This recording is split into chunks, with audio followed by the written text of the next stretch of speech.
আমাৰ অসমবাসী ৰাইজসকলক অনুৰোধ কৰিছোঁ, হাত জোৰ কৰিছোঁ। মই আজি বহুত বিপদত পৰি আছোঁ।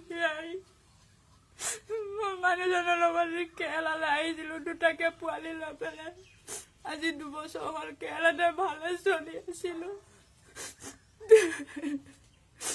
পিছত মানুহজনে বেলেগ এজনী লৈ পেলাই পলাই গুচি গ'লগৈ। আমাক 2টা পোৱালিকে থৈ পেলাই। এতিয়া পোৱালিকেইটা লৈ পেলাই মই ক'লৈ যাওঁ, কি কৰোঁ, একো বুজি নাপাওঁ, বাজি নাপাওঁ। এনেকুৱা জেগাত আছোঁ, এটা আমাৰ অসমৰ মানুহ এটা পাবলৈও নাই। এতিয়া পুলিচে আমাক যাবলৈ নিদিয়াকৈ বান্ধি ৰাখিছে। কি আহি যেতিয়ালৈকে থানাত হাজিৰ নহয় তেতিয়ালৈকে আমি যাবলৈ নোৱাৰোঁ। পিনে কোম্পানীৰ পৰা খেদি দিছে আমাক। থাকিবলৈ ৰুম এটা নাই, ক'ত থাকিম, কি কৰিম। সেইপিনে পুলিচে কৈছে সি নহালৈকে তহঁতে যাবলৈ নোৱাৰিবি।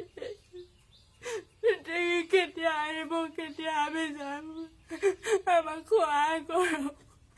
আমি বহুত বিপদত আছোঁ। যেনে তেনে সহায় কৰক। মই চিনাকি এজন পিংকু নামৰ এজন দাদা ফেচবুকৰে চিনাকি, তেওঁৰ লগতে যোগাযোগ কৰি পেলাই যিহেতু ভিডিঅ' বনাইছোঁ। ভিডিঅ' বনাই আপোনালোকে শ্বেয়াৰ কৰক।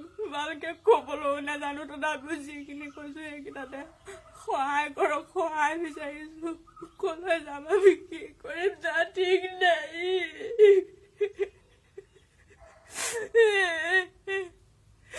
আজি ক'লৈ যাম, কি কৰিম, 2টা পোৱালি লৈ পেলাই সৰু সৰু 2টা পোৱালি থৈ গৈছে।